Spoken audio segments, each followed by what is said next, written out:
जय श्री स्वामीनारायण। આપણે ધોરણ 11 અર્થશાસ્ત્રમાં પાઠ બીજામાં આપણે જે કિંમત અને મૂલ્ય બરાબર તો વસ્તુઓ અને સેવાઓ પછી સંપત્તિ અને કલ્યાણ ત્યાં સુધી આપણે જોયું હતું, સંપત્તિના પ્રકારો સુધી, અને એના પછી આપણે આગળ વધારીએ કે એના પછી ઉત્પાદનના સાધનો આપણે જોવાનું છે. પાઠ 2માં મૂળભૂત ખ્યાલો અને સંકલ્પનાઓ, જે આપણે નવા નવા શબ્દ અર્થશાસ્ત્રમાં આવે છે અને એ શબ્દ આપણે સમજવા જરૂરી છે. એટલા માટે મૂળભૂત ખ્યાલો અને સંકલ્પનાઓ, માણસ અમર્યાદિત જરૂરિયાતો ધરાવે છે. કદી માણસને સંતોષ થતો નથી જરૂરિયાતોમાં, બરાબર. અને ક્યાંક ને ક્યાંક દોડતો હોય છે પોતાની જરૂરિયાતોની પૂર્તિ કરવા માટે. તો એ સેવાઓનું ઉત્પાદન કરવામાં આવે છે, વસ્તુઓ અને સેવાઓનું. માનવીની જરૂરિયાત સંતોષી શકે એ રીતે વસ્તુ કે સેવા ઉપયોગી સ્વરૂપમાં આવે તે ઉત્પાદન છે, બરાબર. જે આપણે વપરાશ યોગ્ય છે એ તૈયાર ઉત્પાદન છે, તૈયાર વસ્તુ છે, પ્રોડક્ટ છે, એને ઉત્પાદન કહીએ છીએ. અને એ ઉત્પાદક ન કરવા માટે એ આપણે થોડી પ્રક્રિયાની જરૂર પડે છે. એ પ્રક્રિયાઓમાં એ 4 બાબત મહત્ત્વની છે: જમીન, મૂડી, શ્રમ અને નિયોજક. આ 4 મહત્ત્વના ઉત્પાદન પ્રક્રિયામાં મહત્ત્વનો ભાગ ભજવે છે. અને ચારેયનું સરખો જ મહત્ત્વ છે, બરાબર. તો આપણે માર્શલ જણાવે છે કે ઉત્પાદનના મૂળ તો 2 જ સાધનમાં છે: કુદરત અને માનવ, બરાબર. આ 2 જ દ્વારા ઉત્પાદન થાય છે. કુદરતી સંસાધનો હોય તો સારું, તમે કંઈક કરી શકો છો, ઉત્પાદન કરી શકો એનો ઉપયોગ કરી. અને માણસ એટલે કે એને બુદ્ધિથી કંઈક સંશોધન કરીને કુદરતી સંપત્તિનો ઉપયોગ કરીને કંઈક નવી વસ્તુ બનાવે છે, વપરાશ યોગ્ય. તો આમ એ માર્શલ જણાવે છે કે ઉત્પાદનના મૂળ 2 સાધનો એ કુદરત અને માણસ છે. હવે ઉત્પાદનના સાધનનો પરિચય આપણે મેળવીએ. સૌ પ્રથમ ભૂમિ, જમીન, જે આપણે રહીએ છીએ, આખી પૃથ્વી છે, પૃથ્વીની સપાટી છે, એ આપણે જમીન કહીએ છીએ. અર્થશાસ્ત્રમાં જમીનનો વિસ્તૃત અર્થ થાય છે. પ્રોફેસર માર્શલના મતે મનુષ્યને ઉત્પાદનમાં મદદરૂપ થતા કુદરતી પરિબળો એ જમીન છે. એટલે કે ઉત્પાદનમાં મદદરૂપ થાય છે. એટલે કે જમીન કંઈક વાવી આપે છે, કંઈક ઉત્પન્ન કરી આપે છે, અને એમાંથી આપણે કાચા માલમાંથી પાકો માલ બનાવીને વપરાશ યોગ્ય બનાવીએ છીએ. એટલે એક જમીન એ મહત્ત્વનું છે, બરાબર. એ સાથે હવા, પાણી, સૂર્યપ્રકાશ, આબોહવાનો સમૂહ, બરાબર. આ બધું જ આપણને મહત્ત્વનું છે. એટલે કે મેન વસ્તુ જમીન. ઉત્પાદનમાં મદદરૂપ થાય એવા ખનિજ, ખાણ, પર્વત, નદી, ગરમી, તાપમાનને જમીનને ગણીએ તો જમીનના મહત્ત્વના લક્ષણો નીચે મુજબ છે. જમીનની એના લક્ષણો જોઈએ કે જમીનના શું જોવા મળે છે જમીનમાં આપણે. તો જમીન એ કુદરતી બક્ષિસ છે, જે કુદરત પાસેથી આપણને મળે છે પહેલેથી. એ માનવ સર્જિત નથી, એટલો એનો અર્થ. બીજું, જમીનનો કુલ પુરવઠો સ્થિર છે, બરાબર. જમીન વધારો કે ઘટાડો થતો નથી, કુલ પુરવઠો સ્થિર હોય છે. જમીન અગતિશીલ છે, એક જગ્યાએથી બીજી જગ્યાએ આપણે લઈ જઈ શકતા નથી, તો એને અગતિશીલ કહેવાય. તેની ફળદ્રુપતા જુદી જુદી હોય છે.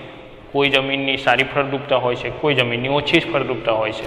ખારી જમીન, કાળી, લાલ, પર્વતાકાર જમીન, તો જુદા જુદા જમીનોના પ્રકારો આવે છે. તો જુદી જુદી એના આધારે એનું ઉત્પાદન ક્ષમતા હોય છે, બરાબર. ભૂમિને મળતા વર્તનને ભાડું કહે છે.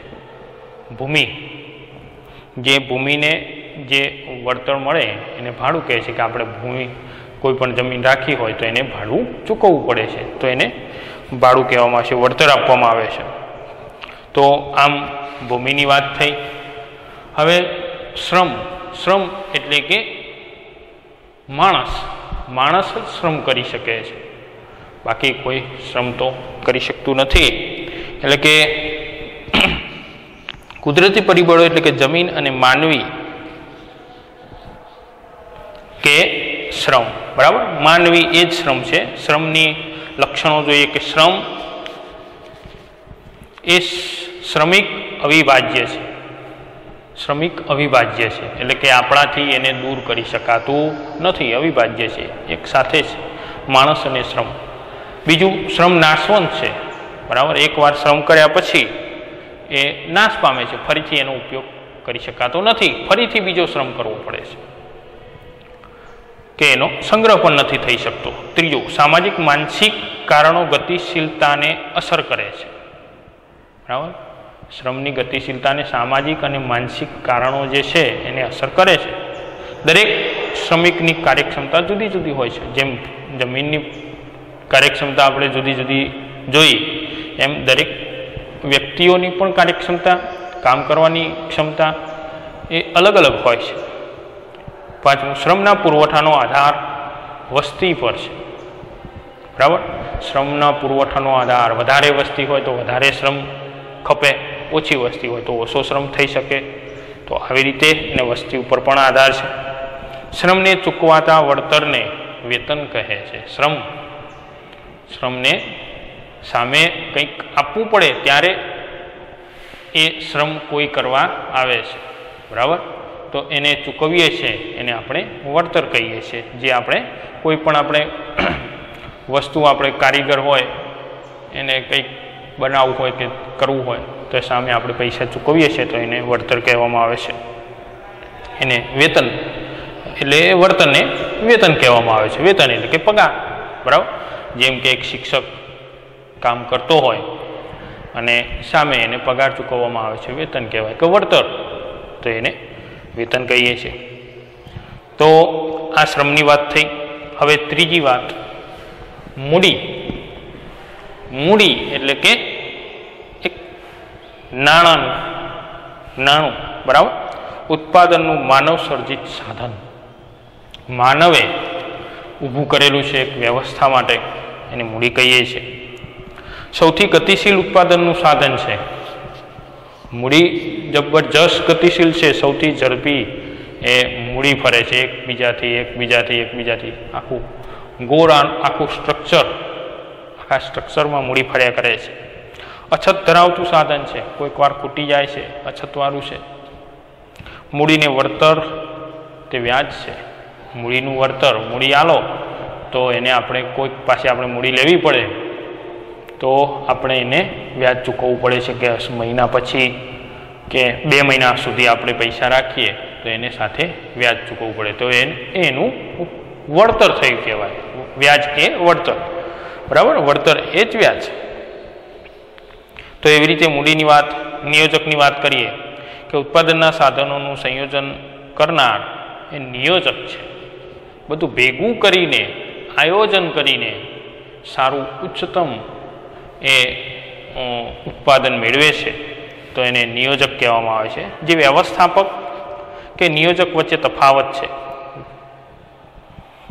વ્યવસ્થાપક વેતન પ્રાપ્ત કર્મચારી છે જે સાધનની વ્યવસ્થા કરે છે, એટલે કે જે જરૂરી સાધનો છે ઉત્પાદનના, એ બધી આખી વ્યવસ્થા કરીને એ ઉત્પાદન મેળવતો હોય છે. નિયોજક સ્વતંત્રપણે જોખમ ઉઠાવે છે. તે જોખમ ઉઠાવે છે, આયોજન કરે છે, જોખમ ઉઠાવે છે. તેનું વળતર નિશ્ચિત નથી. કોઈક વાર ખોટે જાય, કોઈક વાર નફો સારો થઈ જાય, તો એનું વળતર નિશ્ચિત નથી. જમીન, મૂડી, શ્રમના સંયોજન દ્વારા ઉત્પાદન પ્રક્રિયા યોજીને તે આવક મેળવવાનો પ્રયત્ન કરે છે. એમ કીધું એમ કે ત્રણનો ઉપયોગ કરીને એક સારી આવક મેળવે, ઉત્પાદન કરે, એવો હંમેશા એનો પ્રયત્ન હોય છે. તો નિયોજકના લક્ષણો જોઈએ. તે આર્થિક નિર્ણયો કરે છે. નિયોજક આર્થિક નિર્ણયો કરે છે. કઈ જગ્યાએ કેટલું વેચવું, કેટલા સમય કેટલું વેચવું, કેટલું ખરીદવું, કેટલો માલ કાચો ખરીદવો, કેટલો માલ વેચાણ કરવો, વેચાણમાં મૂકવો, કેટલો પુરવઠો સ્ટોકમાં રાખવો. તો આ બધા જ નિર્ણયો એ નિયોજન કરે છે. બરાબર. તે જોખમ ઉઠાવે છે. બરાબર. મોટું આયોજન કરે છે, કોઈક વાર નુકસાન પણ જાય. નિયોજન શક્તિ એ ગુણ છે. બરાબર. નિયોજન શક્તિ એ જ ગુણ છે, એના એ જ આવડત, અને તેને મળતા વર્તનને નફો કહે છે. જે ખર્ચ કાઢીને જે વધારાનો પૈસો એનું નાણું મળે છે એને નફો એ પોતાને જ ભોગવવાનો હોય છે. નફો કે નુકસાન જે હોય પોતાએ ભોગવવાનું હોય છે. તો આમ જમીન, મૂડી, શ્રમ અને નિયોજક આ 4 બાબત ઉત્પાદનના સાધનોમાં ખાસ એવું મહત્વની બાબતો છે. બરાબર. હવે આપણે વ્યાપાર ચક્રની વાત કરીએ. એ પછી વ્યાપાર ચક્ર એટલે કે કોઈક વાર તેજી આવી જાય, કોઈક વાર થોડી ધીમો સુધારો થાય, કોઈક વાર ઊટ આવે, કોઈક વાર મંદી પણ આવે. તો આવા બધા જે તબક્કાઓ હોય છે એ વ્યાપાર ચક્રને પરિણામે, એટલે કે વ્યાપાર ચક્રને પરિણમે છે. અને એના કારણો અમુક હોય છે જે આપણે જોઈએ કે આકસ્મિક આર્થિક પરિવર્તનો જે આખા વ્યાપાર ચક્રને ડામાડોળ કરી મૂકે છે, અસમતુલા સર્જે છે. આર્થિક જે સંતુલન ખોરવાય છે ત્યારે વ્યાપાર ચક્રના એ અમુક કારણો આપણે જોઈએ કે અર્થતંત્રમાં અકસ્માતે અણધાર્યા પરિવર્તનો આવે છે. અકસ્માતે કોઈક અચાનક. બરાબર. વાવાઝોડું આવવું, અત્યંત વરસાદ, પૂર આવવો, દુષ્કાળ પડવો. તો આવા ન ધાર્યા હોય તેવા જે પરિસ્થિતિ ઊભી થાય છે, એવો તબક્કો આવે છે ત્યારે એ આખું અર્થતંત્રને ઉથલપાથલ, જે આયોજન હોય આગળનું એ આયોજન થઈ શકતું નથી અને આખું અટકી પડે છે, ઉથલપાથલ થાય છે. તો એની અસરો અર્થતંત્રમાં પડે છે. બરાબર. મોસમી આર્થિક પરિવર્તનો જોઈએ કે અર્થતંત્રમાં ઋતુ આધારિત પરિવર્તનો પણ આવે છે. મોસમી એટલે કે ઋતુ આધારિત. શિયાળામાં, ઉનાળામાં, ચોમાસામાં બજારમાં જુદી જુદી માંગ સર્જાતી હોય છે અને તે મુજબ ઉત્પાદન, રોજગારીમાં પણ પરિવર્તનો આવે છે. જેમ કે દર વર્ષે મોસમી પરિવર્તનોનું એક ચક્ર ચાલ્યા કરે છે અને તેમાં સમયાંતરે પરિવર્તન આવે છે. તો એ મોસમ પ્રમાણે એ મોસમી આર્થિક પરિવર્તનો આવે છે. દીર્ઘકાલીન આર્થિક પરિવર્તન. બરાબર.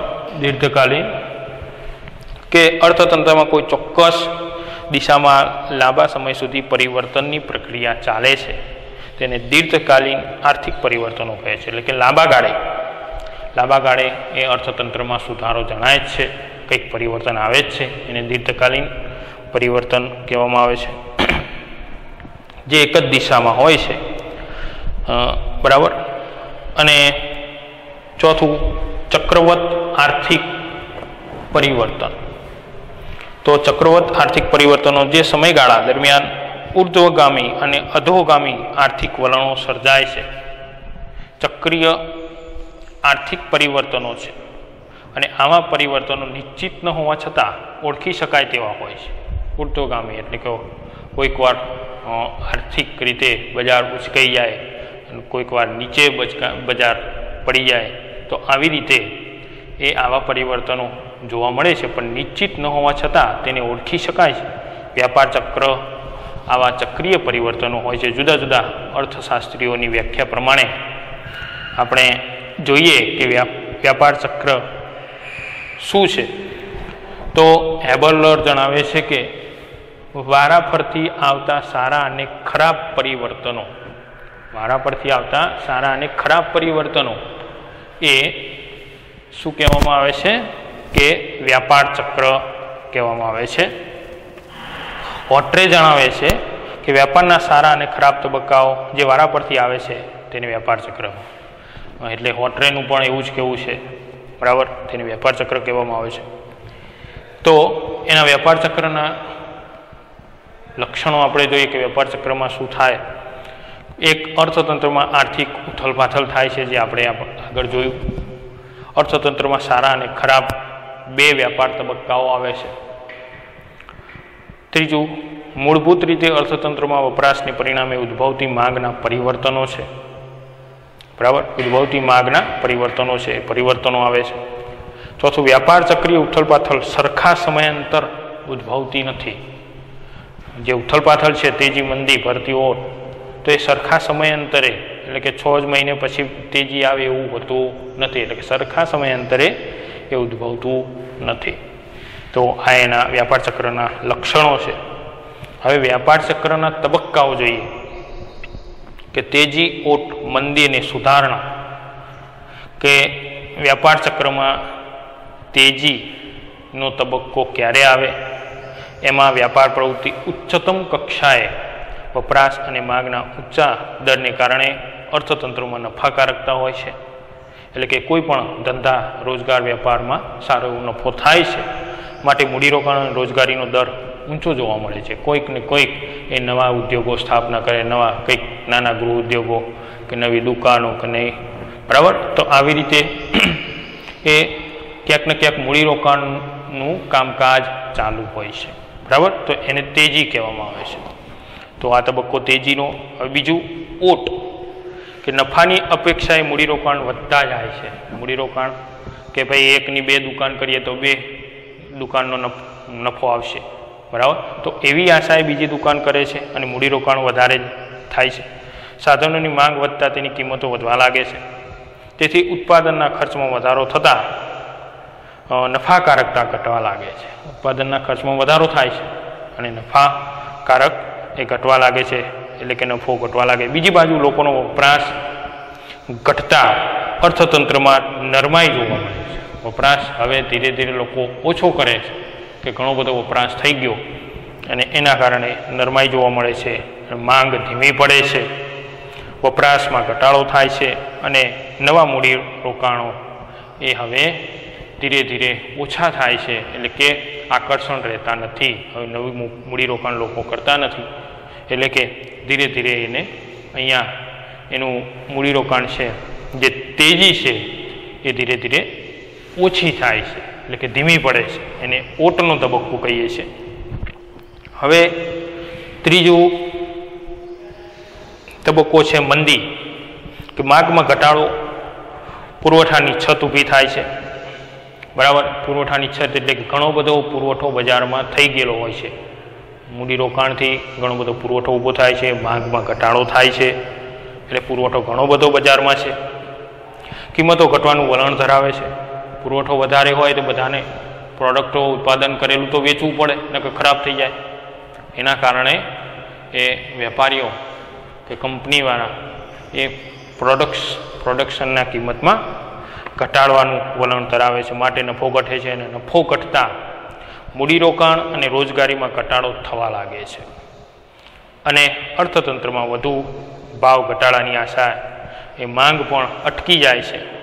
આ સ્થિતિ મંદીની સ્થિતિ છે. અહીં લોકો પાસે ખરીદ શક્તિ હોવા છતાં તેઓ ખરીદી કરી શકતા નથી. બરાબર, એ જાણી બૂજીને ખરીદી નથી કરતા કે અત્યારે હવે મંદી આવશે.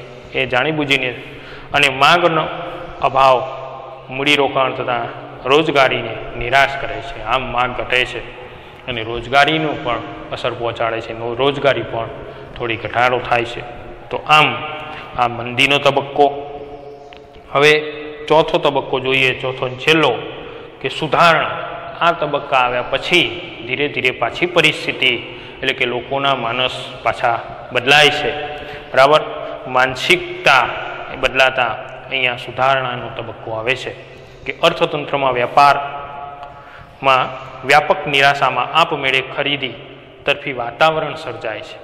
માંગ વધતા નફાની આશા સર્જાય છે. માંગ ધીરે ધીરે વધે છે. હવે માંગ વધે છે, વસ્તુ ખપે છે, નફો થાય છે. બેકાર સાધનો કામે લાગતા તેમની આવક વધે છે. આવકમાં વધારો, ખર્ચમાં વધારો લાવે છે અને ખર્ચ માંગને અસરકારક બનાવી નફાકારકતા સર્જે છે અને અર્થતંત્ર સુધારણા તરફ ગતિ કરે છે. એટલે ફરીથી પાછું એક વ્યાપાર ચક્ર છે એ પાછું સુધારણા તરફ એ ગતિ કરે છે, દોડે છે, પાછું ફરીથી તેજીનો માહોલ ઊભો થાય છે. આમ તેજી, ઓટ, મંદી અને સુધારણા આ ચારેય તબક્કા વારા પરથી એ વ્યાપાર ચક્રમાં ચાલ્યા કરે છે. બરાબર. તો આમ એ વ્યાપાર ચક્રની વાત હતી. તો વ્યવસ્થામાં વધારે અસરકારક રીતે એ માંગ અને પુરવઠો એ ખાસ ભાગ ભજવે છે. બરાબર. તો આમ વ્યાપાર ચક્રના તબક્કાઓ અહીંયા પૂરા થાય છે. તો એના સાથે આપણો બીજો પાઠ પણ પૂરો થાય છે. તો હવે